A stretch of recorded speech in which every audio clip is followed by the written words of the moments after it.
Orders of the day, private members' business, as previously announced. The Honourable Member for Tyndall Park has indicated that Bill 208, the Teachers' Pensions Amendment Act, will be her selected bill for this session, and that the question will be put on second reading of this bill this morning at 10:55 a.m. Accordingly, I will now recognize the Honourable Member for Tyndall Park to move her second reading motion to begin this debate. The Honourable Member for Tyndall Park. There you go, sir. Thank you, Madam Speaker. I move, seconded by the member for River Heights, that the Teachers' Pension Amendment Act be now read a second time and be referred to a committee of this House.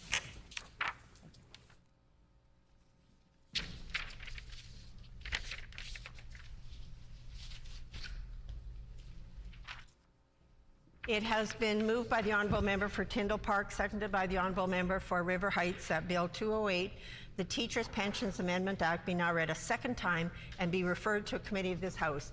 The Honourable Member for Tyndall Park.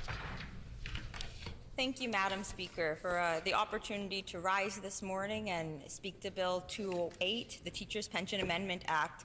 I also want to thank RTAM, as we have 4 guests who have joined us here today in the gallery. We have the President, William, the Vice President, Joanne, Treasurer, Pat, and Secretary, John. And Madam Speaker, I'm going to table a list of their full names and their positions on the RTAM board, and I didn't want to attempt to pronounce the last names, Madam Speaker, but here they are to be tabled.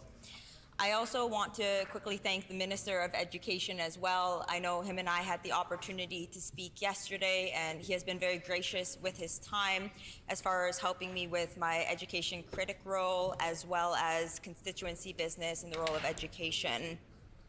So just to jump right in, Madam Speaker, I want to start by talking about the Teachers' Retirement Allowance Fund, many will know as TRAF.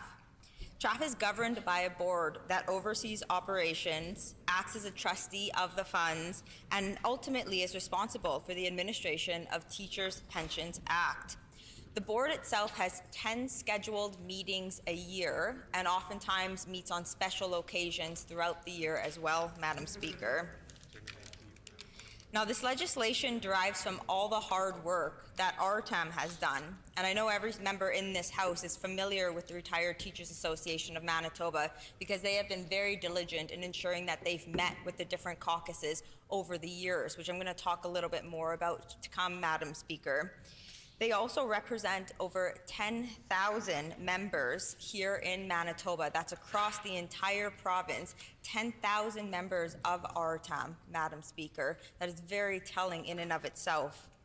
One of the other things that they have recently done was they created a letter writing campaign, and members of this House may have received letters from their constituents, and I'm tabling a copy of this as well now, Madam Speaker, as I think it's important that it's included in Hansard, and it shows the diligence and how they have continued to persevere to ensure that this legislation is passed here in the province of Manitoba. And this is all recently.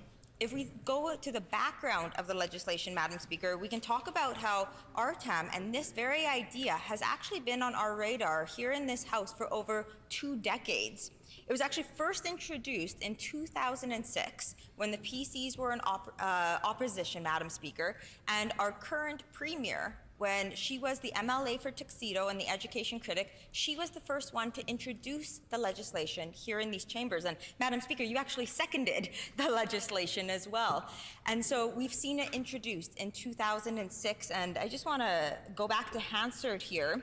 So on December 5th, 2006, the now Premier said this bill essentially came about as a result of numerous rallies on the grounds of the legislature in support of the legislation. And my colleague from River Heights, he also spoke on December 5th, 2006, and said that he supports this legislation because we feel that it is important that retired teachers have better democratic representation on the TRAF board, and that this representation be guaranteed in law and not just be at the will and whim of whatever government is in power. So, Madam Speaker, that was in 2006. Then if we fast forward, in 2007, we have the MLA representing Springfield-Rashad, who introduced similar legislation. And he shared on October 17th, 2007, and again I quote here, I follow in the footsteps of my honorable colleague for Tuxedo in bringing forward this legislation to guarantee a seat for retired teachers on the TRAF board. And Madam Speaker, I'd be remiss if I didn't share just one more quote. This quote is actually from my father when he was an MLA. So it shows you this legislation has been being debated for 2 generations, at least 2 generations of Lamoureux here in this Manitoba chamber, Madam Speaker. And my father, a man of many, many words, I think this is telling. He says, it's a no-brainer. This is something that should be passed. So in those few words, Madam Speaker, I think that is evident that there is high support for this legislation across party lines in support of this legislation, and I'm hopeful that it's going to pass today here in the House. So this is the 3rd time it is now being introduced, and 3rd time is a charm. And what I'm going to do is I'm going to read the explanatory note, and then we'll talk a little bit more about it. So the bill itself amends the Teachers' Pensions Act to add 2 members to the Teachers' Retirement Allowances Fund Board. One of the 2 new members must be a nominee of the Retired Teachers Association of Manitoba, and the provisions respecting quorum are adjusted to reflect the increased number of board members. So the changes are pretty straightforward, Madam Speaker. RTAM represents over 10,000 retired teachers here in the province of Manitoba, and this would enable their voices to be better heard in a formal way at the table by increasing the board from 7 to 9 seats. Currently, the 7 seats are comprised of 4 from the provincial government and 3 from MTS, the Manitoba's Teachers Society. And increasing this to 9 would mean having 5 from the provincial government, 3 from Manitoba Teachers Society, and 1 from the Retired Teachers Association of Manitoba. We chose to do it this way in the legislation, Madam Speaker, because it maintains the structure that is currently practiced. It is uneven board members for voting purposes, of course, Madam Speaker, and it enables quorum when needed.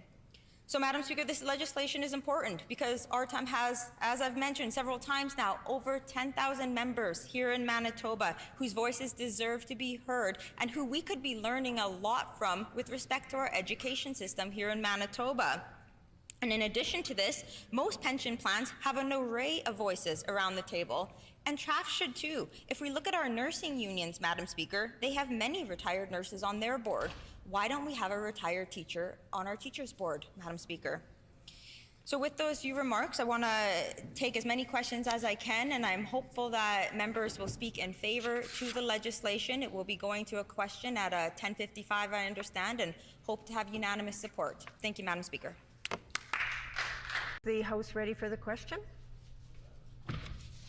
The question before the House then is 2nd reading of Bill 208, the Teachers' Pension Amendment Act. Is it the pleasure of the House to adopt the motion? Agreed? Agreed, and so ordered.